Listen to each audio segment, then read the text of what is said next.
Hola, esto es Tangente, mi nombre es Luis Miguel Reyes, ya estamos de vuelta con un programa más. Hoy vamos a hablar un poco de temas jurídicos, por eso verán que me acompañan dos leaks. ¿Cómo están, mucha? Bien, hombre. Alfredo y Edgar, ¿cómo les va? Bien. Bien, tranquilos. Bien, Qué bueno, vamos a hablar ahí de... Mejor que el país. De los, ajá, sí.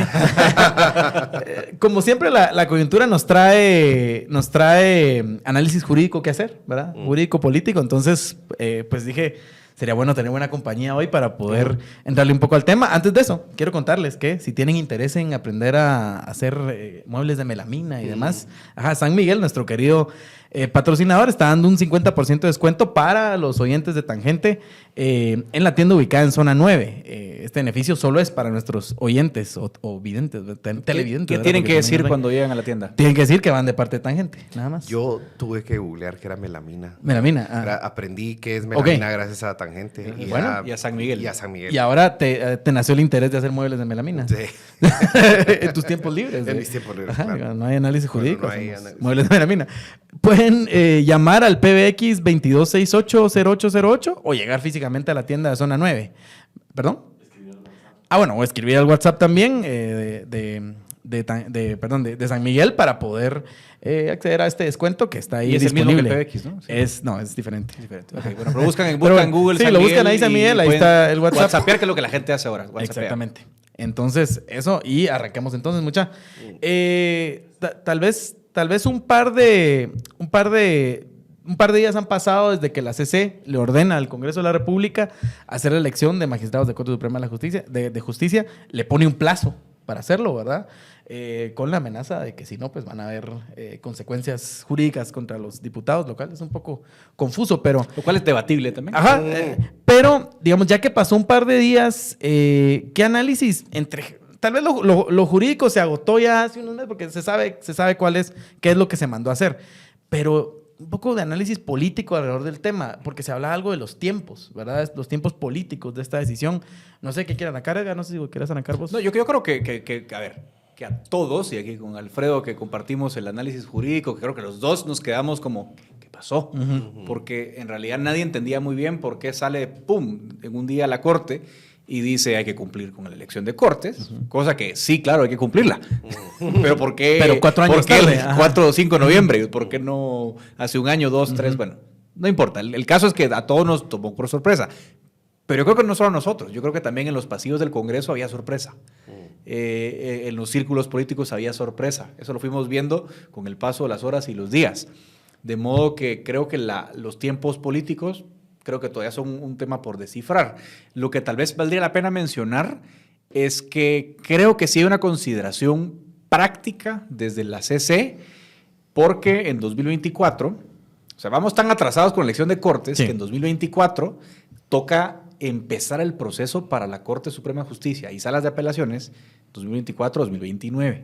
Y oh, sorpresa, cuando ustedes recuerdan las famosas comisiones de postulación, la comisión de postulación que elige magistrados de sala de apelaciones se integra por los 12 decanos de las facultades de Derecho, 12 miembros electos por el Colegio de Abogados y 12 magistrados de la Corte Suprema. Y oh, sorpresa, hoy solo hay 10. Faltan 2. Faltan 3 y no puedes renovar no puedes llenar esas vacantes porque la Corte está prorrogada. Entonces también creo que había un cálculo práctico desde la CC de decir, mejor que integren Cortes ahorita, porque así no tenemos una papa caliente en 2024 para preguntarse qué hacemos para elegir Cortes en 2024, porque no iba a estar completa la Suprema para incorporarse a esa parte. Entonces creo que eso en la cabeza de la Corte debe haber jugado un papel importante, creo yo, viendo lo que ha pasado estos días. ¿Compartís vos esa opinión, Alfredo? Bueno, sin duda ese es uno de los efectos prácticos de esta decisión, ¿no? Es decir, esto vuelve a echar la mesa, ¿no? para las comisiones de postulación. Ahora bien, algo que me pregunto, realmente no tengo la respuesta, me pregunto si esta es la salida institucional que esperábamos de la CC para la intentona de golpe de Estado, ¿no? Es decir, hemos hablado mucho de que la CC podría haber intervenido en distintos momentos para detener los esfuerzos de la coalición golpista para menoscabar los resultados de la elección, etcétera, etcétera, ¿no? Y bueno, y hemos criticado constantemente que la CC ha tenido, se han presentado acciones de amparo, se han presentado acciones de inconstitucionalidad, han tenido varias oportunidades para detener estos esfuerzos en contra del resultado de las elecciones de este año. Y esta decisión, pues ciertamente no se refiere al proceso electoral, pero tiene una serie de efectos que generan sorpresa, descolocan a muchos actores políticos y pues obviamente en el Congreso. En el Congreso habían, o más bien dicho, perdón, hay antejuicios pendientes, hay una discusión del presupuesto pendiente y ahora esto ingresa a la discusión y viene a... pareciera ser generar mucho caos entre los actores clave, ¿no? Y eso es un poco la cosa, que al final pareciera que esto descoloca a todos, ¿verdad? Digamos, el lado golpista sentía que tenía, no sé si un aliado incondicional, pero por lo menos un aliado ahí en algunos momentos con la actual corte, con la actual composición de la corte. Pero si eso se los cambian en el punto más importante, digamos, de la intentona golpista, la cosa parece que se revuelve un poco, porque además son magistrados que van a estar ahí muy poco tiempo. Sí, ¿verdad? 11 meses. Prácticamente van a hacer el trámite administrativo de entregar el cargo y elegir una nueva Corte Suprema de Justicia. Entonces, ¿a quién beneficia esto o no? Simplemente, como decías vos, Edgar, tal vez es algo más que lo ven como un tema más administrativo, algo que digamos, pero le resuelve un problema a futuro. Devolver la pregunta que creo que contestaron nuestros compañeros miércoles, ¿no? El programa de Daniel, Javier y Goyo. ¿Le conviene a la alianza golpista el cambio de CSJ, creen ustedes? Yo creo que no. No. Veamos el antejuicio del Tribunal Supremo Electoral. Lo firman, porque tiene que firmar 13, ¿no? 2 titulares. Silvia Valdés, Blanca Stalin y el resto, un suplente hasta de Jalapa. Por una corte, un magistrado de sala de Jalapa. Lo que te dice que tuvieron que ir a buscar quién firmaba ese antejuicio. Pero los incondicionales son los que sí firman. Y las 2 que sí firman no van a la reelección. De hecho, el único que va a reelección, bueno, es que aspira a la reelección realmente en la corte, es el magistrado Duarte. De ahí nadie más. O sea, que cambiarías esa corte. Por eso yo pregunto, ¿realmente es una victoria para ella? Yo comparto el análisis de aquellos el miércoles, ¿no? ¿Vos estás de acuerdo? O sea, en principio sí, pero digamos, no. Eso también implica un poco subestimar a la coalición golpista y los recursos que tiene disponible hasta el momento. Y es decir, hemos visto 4 años en los que la voluntad de la coalición gobernante, diagonal coalición golpista, se ha impuesto sobre la fuerza de dinero y sobre la fuerza de extorsiones. Entonces, vamos a ver. A ver qué pasa. A ver qué acuerdos pueden llegar, qué consensos pueden llegar dentro del Congreso. Pero también es cierto que están en una posición de extremada desventaja porque ya van para afuera, ¿no? Es decir, pueden ofrecer mucho dinero, pero ya van para afuera. Y van a perder la inmunidad el 14 de enero a muchos. Así Entonces, y ese es otro tema. Digamos, el Congreso ahorita está un poco atado en manos porque le ponen un plazo, tienen ya la lista de donde deben elegir, que entiendo que algunos ya no están disponibles. Pero, por ejemplo, el Procurador de Derechos Humanos estaba en esa lista, yo ya no estaba, ahora ya sí hay otros. Y entonces, en efectos prácticos, ¿qué complicaciones tiene el Congreso ahorita para hacer esta elección? Porque además, ¿será que alguien quiere aceptar el cargo para hacerlo qué? ¿8 meses son? 10. 10 meses. 10 meses. 10 salarios de indemnización. Sí, pero es una quemada importante. Sí. Si, digamos, son abogados, tienen su práctica privada y todo, dejarla, o que están en algún cargo público, dejarlo, ¿vale la pena o no? Entonces, ahí hay una complicación también práctica de hacer efectiva la sentencia, ¿o no? Sí, de ahí, esta es una de las cosas que yo pensaba, justamente esas son las cuestiones logísticas detrás de la decisión que a mí me hacían cuestionar los motivos reales detrás de la Corte de Constitucionalidad, ¿no? Es decir, porque podríamos tener una conversación quizás muy larga sobre las oraciones párrafo de la CC y cómo están escritas de una forma un tanto... ¿No te gusta la prosa? La prosa, ¿verdad? Exacto. Así, Saramago, ¿no? Está en la CC y escribe sin puntos y seguido durante 3 páginas. Está bien, podemos hablar de eso. Sí. Pero en realidad las razones reales detrás valga la redundancia, de la CC para tomar la decisión que tomó son las que me hacen que yo todavía no tengo clara la respuesta. Es decir, ¿por qué? Porque cualquier persona que más o menos conoce cómo funciona el sistema sabe estas cosas. Sabe, bueno, vamos a ver, vamos a forzar a que se elijan personas por 10 meses para hacer esto y esto y esto. ¿Para qué generar esta disrupción en el status quo y en el sistema? Es lo que yo todavía no termino de entender. Puede ser una movida, como decía, la salida institucional a la CC para detener el golpe de Estado. Ok, está bien, digamos. Bien hecho, magistrado. Bien hecho, magistrado Molina Barreto, para que no me regañe la Emisoras Unidas, como aquí al licenciado Ortiz, ¿verdad? Pero si ese es el caso. Ahora, si hay otro tipo de motivación ulterior que no estamos viendo, porque hay negociaciones debajo de la mesa, que pues obviamente no tenemos la información. Yo iba a decir los contactos delincuenciales, pero está bien, no tengo la información. No sé, ¿verdad? Es difícil saberlo, pero lo cubremos, va. Vamos a ver primer efecto práctico. Bueno, si se eligiera Cortes, habría un efecto práctico en la integración de la comisión postuladora. Ojo, eso no es menor. O sea, no se van a sentar en la postuladora los actuales. Quiere decir que no van a tener poder de maniobra para elegir jueces los actuales. Para mí es en términos de tablero político, claro, es un gran cambio. Claro. Va. Punto número 2. Si tenés ahí a 2 aliados incondicionales o 3 aliados incondicionales y ya no van a repetir, por eso yo digo, yo no veo que estás perdiendo. Que el golpismo diga, wow. No. Va. 3. Vamos a la tercera. Vos le estás diciendo al Congreso, miren, recuérdense que el periodo ordinario de sesiones termina el 30 de noviembre. Normalmente en periodo ordinario de sesiones ellos se reúnen 2 veces por semana o hasta 3. Más que eso no trabajan los señores. Hay que aprobar presupuesto de aquí al 30. O sea que el presupuesto con el paso de los días va a empezar a absorber la agenda. De aquí al 30 no va a haber magistrados elegidos. Eso quiere decir que el 1 de diciembre al 15 tienen que estar en sesión permanente solo eligiendo magistrados. Los 270, los que queden de los 270, porque son 270, de la lista, no me acuerdo cuántos quedan, pero quedan más de 250. De la lista de Suprema quedan 23 de 26. Y pregunta, si está el informe de la pesquisidora del 1 de diciembre, no lo puedes conocer, porque estás en sesión permanente conociendo solo para ese tema. Cortes. Entonces no puedes avanzar con los antejuicios, a no ser que quieran hacer una animalada, que es aplicar el artículo 18 torcido de la ley de antejuicio y que la comisión permanente trate de decidir sobre los antejuicios, que lo cual yo creo que es muy cuestionable. Totalmente. Pero entonces no tenés pleno para antejuicios. O sea que también yo creo que ese efecto práctico hay que discutirlo. Sí. O sea, desactivaste de alguna forma los antejuicios. Estoy de acuerdo y ahí a eso es lo que me refiero con la salida institucional para detener la intentona de golpe de Estado, ¿no? Y de nuevo, otra vez, felicitaciones, licenciado Molina Barreto, ¿verdad?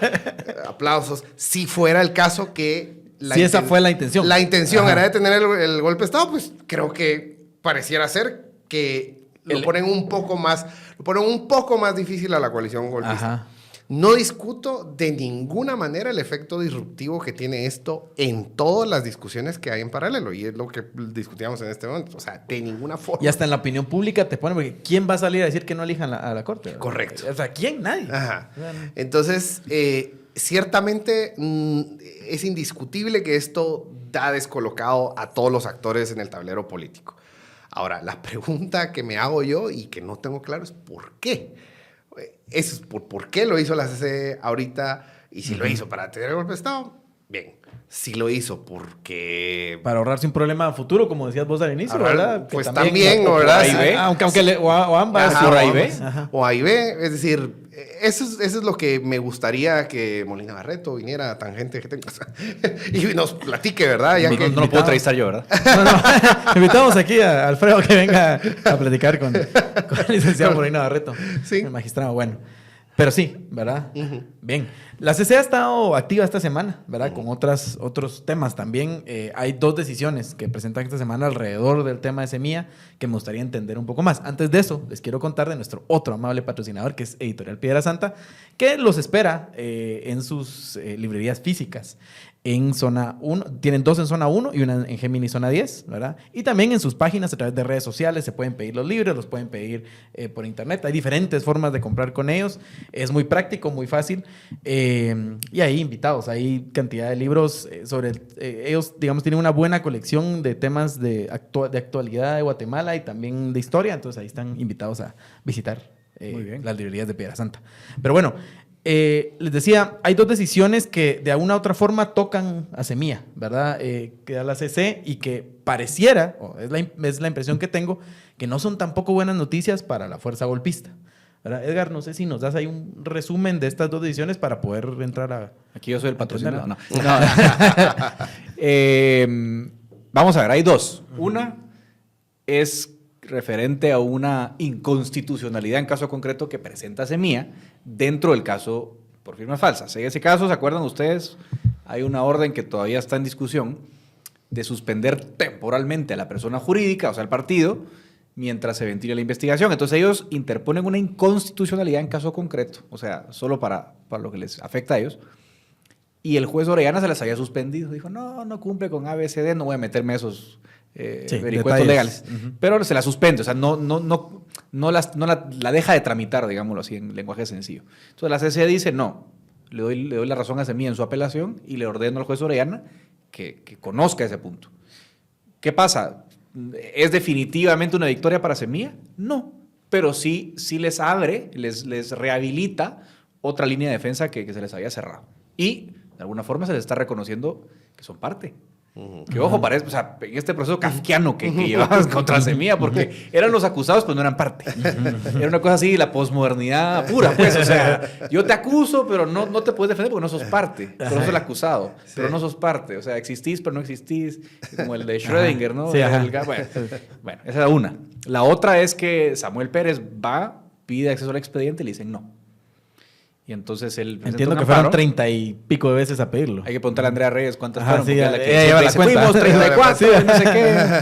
Bueno, dicen ellos que fueron N veces y no les daban el expediente. Él presenta un amparo y le hicieron la misma. No cumple con ABCD, entonces se lo suspendemos. La corte dice, no suspendan ese amparo, revívanlo. De nuevo, dijo la CC, déle el expediente, no. Podía decirlo tampoco, porque la apelación era respecto de que le estaban suspendiendo el amparo, o sea, no le estaban dejando defenderse vía el amparo. Entonces, de nuevo, no es una victoria definitiva, pero sí es devolverles por lo menos a la cancha la posibilidad de ir peleando su caso. Entonces, yo sé que no son grandes victorias, pero creo que sí empiezan a poner a Semilla respecto al proceso penal en una posición de defensa un poquito más decente de la que tenían hace una semana o 2. Alfredo, ¿vos compartís? No, la verdad es ¿No? que... Todo mal. Todo mal. No, ese señor Ortiz. Ese señor Ortiz que anda ahí celebrando a bombos y platillos la decisión y después la critica cuando la lee. No, aclaro que ya la leí para que No, bueno, a ver, digamos, estoy de acuerdo con Edgar que sin duda alguna pasamos de la demencia a la medio demencia, ¿no? De Kafka a García Márquez. Quizás, exacto, pasamos de Kafka al realismo mágico, sin duda alguna. Porque, digamos, el hecho de que el juez penal haya ordenado suspender un partido es demencial de la forma que queramos verlo.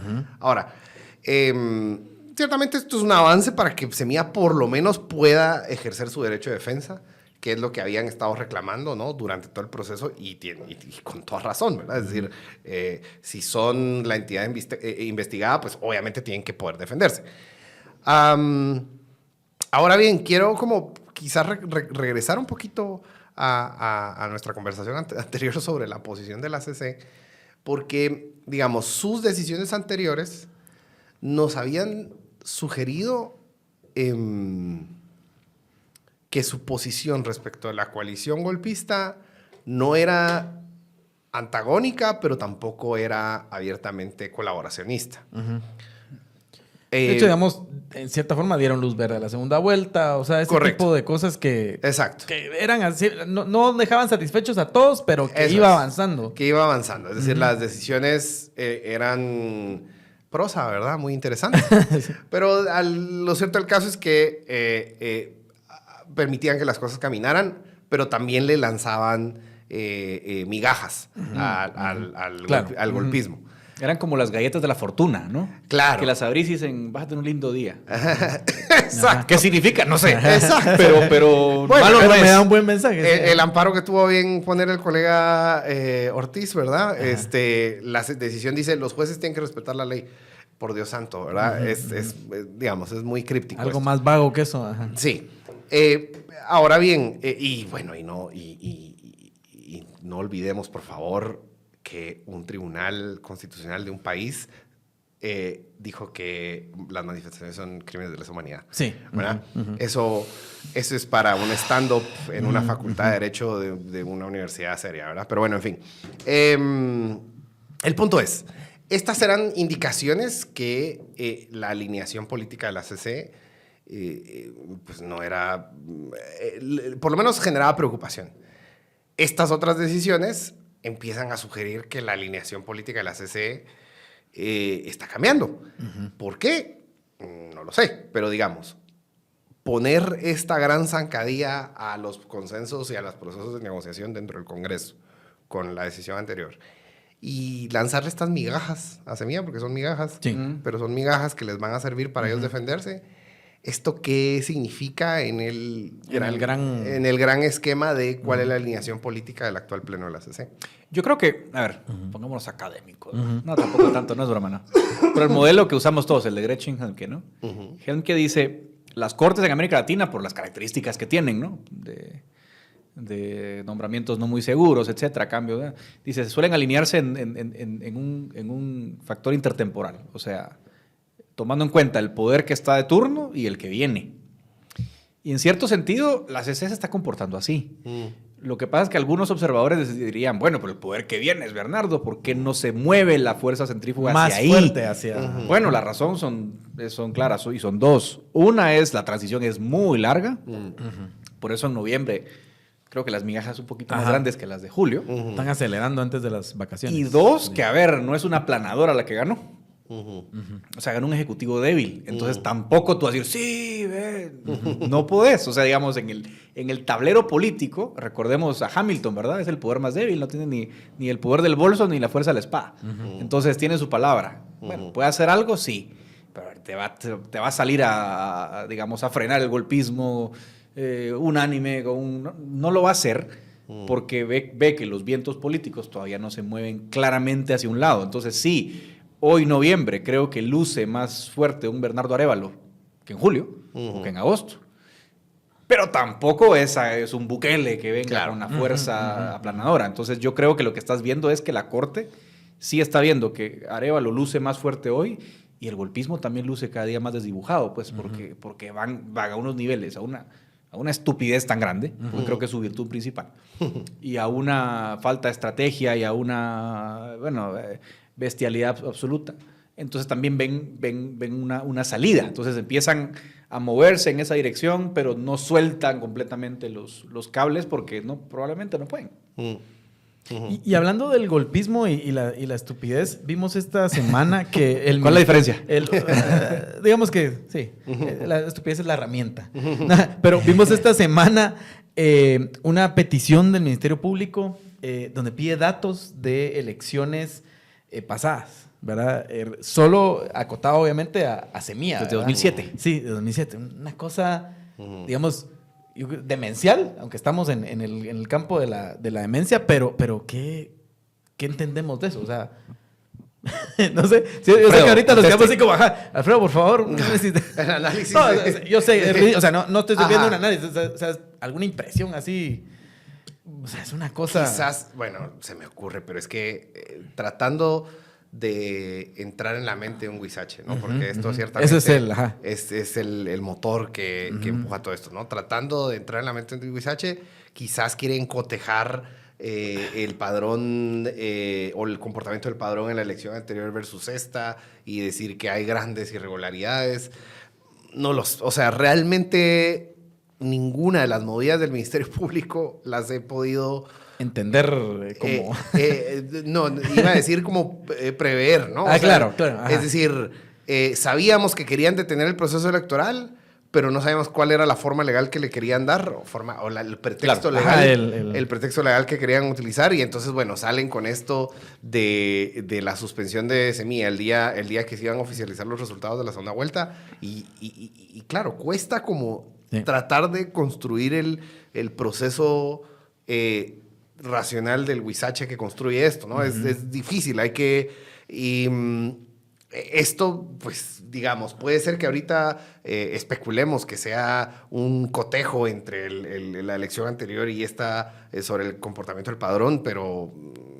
no hay ni pies ni cabeza. La imaginación es el límite, ¿verdad? Ahora, digamos, yo ahí especulo una patada de abogado. O sea, ya son... Es como escarbar de dónde sacamos algo para seguir con esto, con esta intentona golpista. O sea, nunca se han caracterizado por investigaciones Ajá. robustas, ¿verdad? Claro. O sea, Ajá. digamos que el caso de Semilla en sí mismo es una farsa. Aparte son flojetes, porque falsificación de firmas, sí, claro, pues eso se puede investigar, pues, por supuesto, nadie dice que no. Pero imagínate, lavado, digo yo, ¿por qué? Hay un papel que dice que pagaban $1. Pues sí, mucha, pero eso es como un papel, pues, o sea, tenés que darle una forma jurídica, ¿verdad? Entonces, ya pareciera ser que es como, miremos si ahí sale algo, un error. Pareciera eso. O phishing, ¿verdad? O hacerlos incurrir en error, ¿verdad? Porque, claro, te dan 6 horas para mandar toda esa información. No es un plazo razonable, entonces hasta eso juega, ¿no? Que, no la entregó, ¿verdad? Entonces, yo creo que es incluso eso, ¿verdad? Buscar un incumplimiento, pero ya como pateando al rival en el minuto 96 de partido. Claro. De acuerdo. Mucha, vienen ya los convivios de fin de año y aprovechando Esa parte esto, más interesante. para hablar de otras cosas y aparte de invitarlos al convivio de Tangente, pues decirles que antes del convivio de Tangente se van a repartir pastillas de Parismart, como siempre, ¿verdad? Porque por si van a tomarse un par de tragos, pues se pueden tomar su Parismart y evitar, digamos, amanecer el día siguiente con un poco de dolor de cabeza, un poco mal, ¿verdad? Así que recomendado. Lo pueden comprar en farmacias y en los Super 24. Está disponible. Vale 100 quetzales la cajita de 10, o sea, 10 cada pastillita y pues como solo se toma una de vez en cuando, ¿verdad? Cuando se sale algo, ¿verdad? Entonces, pues ahí está disponible. Ya un producto recomendado por Tangente también. Movimientos fuera de Guate. Alfredo, aquí nos metemos en tu campo así. Vamos. Ajá. Hay audiencias en la CIDH por el caso de Guatemala. Vos me dijiste que te tocó volártelas todas y entonces venís así un poco. Pero algunas impresiones de lo que viste, lo que escuchaste. Sí, bueno, para el contexto de la audiencia, esta semana es el periodo ordinario de sesiones de la Comisión Interamericana de Derechos Humanos y se celebran audiencias temáticas sobre la región. En particular, la Comisión Interamericana otorgó una audiencia temática sobre la situación de Guatemala, en particular sobre la persecución en contra de operadores de justicia, defensores de derechos humanos y periodistas. Por eso vimos ahí a Juan Francisco Sandoval, a Claudia Paz y Paz, ¿verdad? Entre otros, ¿verdad? Correcto. La audiencia fue solicitada por una cantidad exorbitante de organizaciones de sociedad civil. Y bueno... por eso habían muchas personas que han sido perseguidas por parte del Ministerio Público allí en la audiencia. Estas audiencias temáticas, hay que decirlo, es uno de las herramientas de monitoreo de la Comisión Interamericana. No se estaba discutiendo un caso en particular, claro. No se estaba discutiendo sobre la adopción de alguna resolución o una decisión en particular, sino más bien este es un espacio en el que pues individuos, personas organizaciones de sociedad civil presentan información sobre una problemática en general o específica en los países estados miembros de la Organización de Estados Americanos. Y bueno, pues el Estado también tiene la oportunidad de pronunciarse sobre ello. Ahí en los espacios de audiencia temáticas hemos visto, digamos, intervenciones históricas y muy anecdóticas de distintos gobiernos de la región. Venezuela tenía un representante de apellido Saltrón muy colorido cuando le tocaba responder sobre problemáticas sobre la situación de derechos humanos en Venezuela, sobre la degradación democrática. Nicaragua, que ya no llega. Bueno, en fin, digamos, cada estado hace lo que puede o hace lo que quiere. Ahí en el seno de la Comisión Interamericana también se han discutido las personas detenidas en Guantánamo. Claro. Al gobierno de Estados Unidos le ha tocado responder. Bueno, en fin, ese es el espacio de las audiencias temáticas. Y fue esta audiencia temática en la que pues fue promovida por muchas de las personas que han sido perseguidas. Y fue un espectáculo lamentable, digamos. Sí. No la intervención, obviamente, de las personas perseguidas, sino La respuesta del Estado. La respuesta del Estado fue un espectáculo realmente de antología. Danos algunas ahí, unos titulares, diría. Claro, uno de los titulares es que la magistrada Blanca Stalin montó en la defensa del Poder Judicial, ¿verdad? Y lo típico de toda la representación del Estado es, en Guatemala no hay persecución política, hay separación de poderes, así lo dice la Constitución. Claro. Digamos, era una defensa como muy en función de lo que dice la ley, no respondieron a los hechos, pero la que sí respondió un poco a los hechos, desde su experiencia personal, diría yo, fue la licenciada Blanca Stalin, ¿no? Muy valiosa su experiencia personal. Correcto. Entonces, pues empezó a lanzar un montón de señalamientos, pero una de las cosas que yo diría son de antología es que palabras más, palabras menos, dijo que ella conocía el sistema penitenciario porque ella había estado presa. ¿No? Y entonces ella para decir que las condiciones de detención de José Rubén Zamora, de Claudia González, Virginia La Parra no son tan malas, ¿verdad? Claro, es que si estás en el área VIP de Mariscal Zavala, pues no sí, está tan mal, pues, ¿verdad? Digamos, claro, no será como la casa, pero digamos que te llevan tu comida y... Claro. De ahí, pues bueno, un poco la representación del Estado, digamos, dedicó gran parte de su tiempo en defender la gestión del Ministerio Público, en defender que se había ampliado la cobertura del Ministerio Público. Es decir, cosas que ni siquiera estaban dando respuesta a los señalamientos y a los planteamientos de las organizaciones solicitantes, que hay que decirlo, pues hicieron un recuento bastante sucinto, porque pues, en 20 minutos poco se puede hacer, claro. pero bastante completo del proceso de degradación institucional que, en consideración de las organizaciones solicitantes, comenzó con la elección de Cortes del 2014 y cómo ese proceso de cooptación pues había o ha desembocado en la persecución sistemática de periodistas, defensores de derechos humanos y operadores de justicia. Alfredo, vos que llevas, digamos, haces análisis alrededor de esto, ¿cuántas personas tenemos ya en esa situación actualmente? Según los solicitantes en la audiencia, hay 45 operadores de justicia que han sido empujados al exilio y mencionaron que habían 20 periodistas enviados al exilio, ¿no? Es decir, 65, digamos, así. Ajá. Y esto, hay que decirlo, esa es una cuenta de las personas que públicamente aceptan que han salido al exilio. Claro, porque hay personas que solo se han ido y no quieren que se conozca claro. públicamente que han salido al exilio, ¿no? Claro. Entonces, bueno, digamos que estos son funcionarios de carrera, yo diría como la columna vertebral del sistema de justicia y son la gente que están desplazando, ¿no? Y claro. esta es la gente que ha salido del exilio, estos números, pero además tenemos que hablar de, pensando en el Ministerio Público, los funcionarios de carrera que han sido destituidos, trasladados. Ya saliéndonos un poco del fenómeno de la persecución política de operadores de justicia que se perciben como opositores, sí tenemos un problema de debilitamiento del sistema de justicia que nos va a tener una factura, nos va a traer una factura y que se va a pagar en sangre. ¿Por qué? Porque yo sospecho que los cuadros no de carrera que están llenando el Ministerio Público ahora pues no van a tener la disposición de enfrentarse a estructuras del crimen organizado. Claro. Mientras que los funcionarios de carrera, pues son personas que habían tenido la valentía de plantársele, así como se le plantaron a organizaciones, estructuras de macrocriminalidad insertadas en el poder público, también son funcionarios de carrera que tenían la valentía de enfrentarse a grupos del crimen organizado en este país.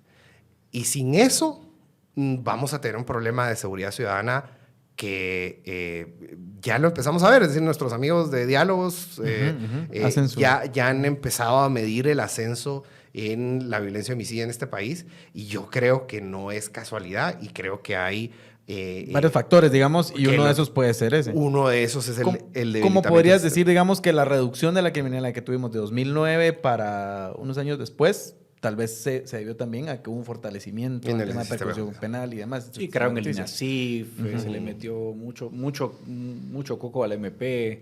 Y a la PNC policía, también. a la PNC, que también se desmanteló. Sí, la reforma policial, claro. Ajá. Los cuadros de carrera dentro de la PNC también fueron desmantelados durante el Y gobierno ese de Jimmy Morales. proceso, digamos, prácticamente se desmanteló todo. O sea, PNC, MP no digamos, y Así NACIP, es. digamos que donde está. Es que el daño grande de MP, yo creo que Alfredo toca algo que es importante y que no se comenta. O sea, porque claro, la remoción de Juan Francisco Sandoval fue noticia y es noticia. Pero es que las remociones por decenas que hacen cada 3, 4 meses no son noticia. Ahí van un montón de agentes fiscales, tal, gente de carrera. Gente de carrera. Es que no siquiera son perfiles así que yo te diga, no, son gente que es la que ayuda a que se pique la piedra, se haga el trabajo, se formen las acusaciones, se monte la prueba. Y ahí vaciaste. Por cierto, hablando de Estado de Derecho, la reforma, porque fíjese aquí, pues, voy a regresar al legalismo. La reforma al 2016, que todo el mundo dice, es que por eso no se puede sacar a Consuelo. No era un blindaje solo para el fiscal general. Se suponía que se crea un mecanismo de protección a los fiscales de menor rango. Y te acuerdas que hay una sección completa del proceso disciplinario para sancionar a un fiscal cuyo último paso puede ser la remoción. ¿Qué se está haciendo desde el MP? Mire, todo eso está bien bonito, pero el pacto colectivo dice que son de confianza todos. Entonces, si son de confianza, aplico el Código de Trabajo y remuevo unilateralmente. Correcto. Entonces están removiendo todo el mundo, digamos, pasándose por arco el triunfo, toda una reforma que buscaba fortalecer el MP. Entonces no hay ni siquiera criterios objetivos, claros y bien plasmados para remover a dedo por un legalismo súper chueco, que ojo, la Corte ahí, nadie puso coco a esto en 2021, meses después de que sacan a Sandoval, me emite un giro jurisprudencial diciendo que eso se puede hacer. Y entonces desde ahí ya se te desmorona todo, pues. Correcto. Esas son, por ejemplo, el tipo de decisiones que desde hace ratos, pues, a uno le indicaban la alineación de la Corte de Constitucionalidad, ¿no? Le sugerían. Y bueno, yo estoy de acuerdo con lo que dice Edgar, de que ahora están viendo, como dirían los gringos, the writing on the wall, y ya están como empezando a cambiar su alineación política, ¿no?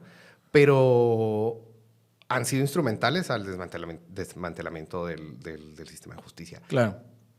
Y esto no es hipérbole, ¿no? Esto lo va a pagar la ciudadanía guatemalteca en sangre. Sí. Y eso es lo... Es decir, más... Llora sangre. Llora sangre, ¿verdad? Es decir, no... Me encanta ese dicho, por cierto.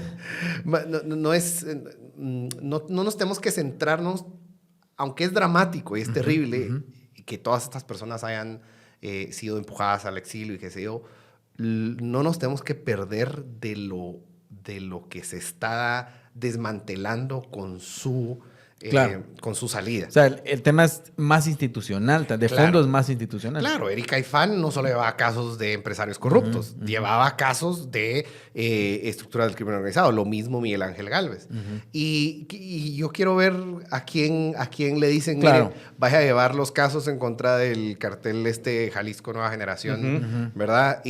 Particularmente cuando sentís que las instituciones te desprotegieron, porque no solo es el caso de quitamos a esta persona, sino que, digamos, lo que se genera alrededor y cómo afecta anímicamente a la persona que está en ese puesto, o qué persona va a terminar en ese puesto, quién quiere aceptar ese cargo, si después puede resultar criminalizado. Así es. O sea, todo eso tiene un efecto en la calidad de la justicia que puedes impartir. Lo mismo en el Ministerio Público. ¿Quién quiere hacer carrera fiscal si ahorita las personas que están sustituyendo a estos cuadros de carrera que estaban altamente capacitados, que habían hecho un proceso de oposición para ir escalando dentro de la estructura del Ministerio Público, están siendo sustituidos por amiguetes, por personas puestas a dedo?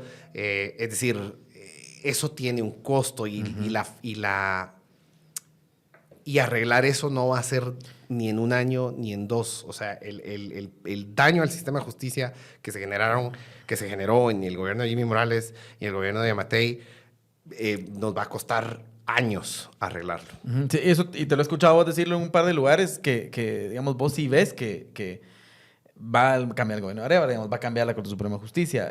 A Arévalo le va a tocar elegir un nuevo fiscal general, pero deshacer lo que se hizo en este tiempo va a tomar años. ¿Vos qué me estás, Edgar? O sea, Estoy de acuerdo con Alfredo. Es un proceso... sí. O sea, pero va a ser un proceso no. doloroso, muy complicado. Es que destruir es muy fácil, claro. pero construir, es decir, destituir a la gente que tiene 15 años de formación. Sí, pero lo peor es que, fíjense que o sea, lo más triste es eso. Construir cuesta un montón. Y si te das cuenta, se destruyeron como grandes consensos que se habían logrado y que había costado tiempo formar. Correcto. La reforma policial, mucha reforma policial tuvo un apoyo de un montón de sectores. Multisectorial, Sociedad sí. civil, sector empresarial, embajada de Estados Unidos. La creación del INASIF, lo mismo. El fortalecimiento del MP fue más o menos igual. Mucho apoyo de comunidad internacional. Claro, que da soberanía, pero en última instancia, si no fuera por la cooperación internacional, no fortalecemos un montón de dependencias internas. Entonces, la UME la destruyeron también, unidad de métodos especiales. Eso es súper importante para criminalidad organizada, narcotráfico, pandillas, extorsiones y tal. Entonces, no solo es un problema técnico de reconstrucción, que creo que es la parte más difícil, es un problema político, porque te va a tocar otra vez reconstruir el consenso, encontrar la salida consensos legal que se para rompieron armarlo, alrededor claro. del tema, porque ahorita hay gente que no reconoce la destrucción de la institucionalidad. Sí, no, yo creo que a nivel, o sea, sí, o sea, hay gente que no la reconoce, pero bueno, se te politizó el tema, no, chairos, entonces no es eso, o sea, es que obviamente generar burocracia profesional tiene ventajas, tiene desventajas, porque claro, en todo tiene pros y contras, el nombramiento libre tiene ventajas, tiene desventajas. Si es muy buena gente el que está de turno, te pueden nombrar buena calidad de personal, lo cual rara vez pasa.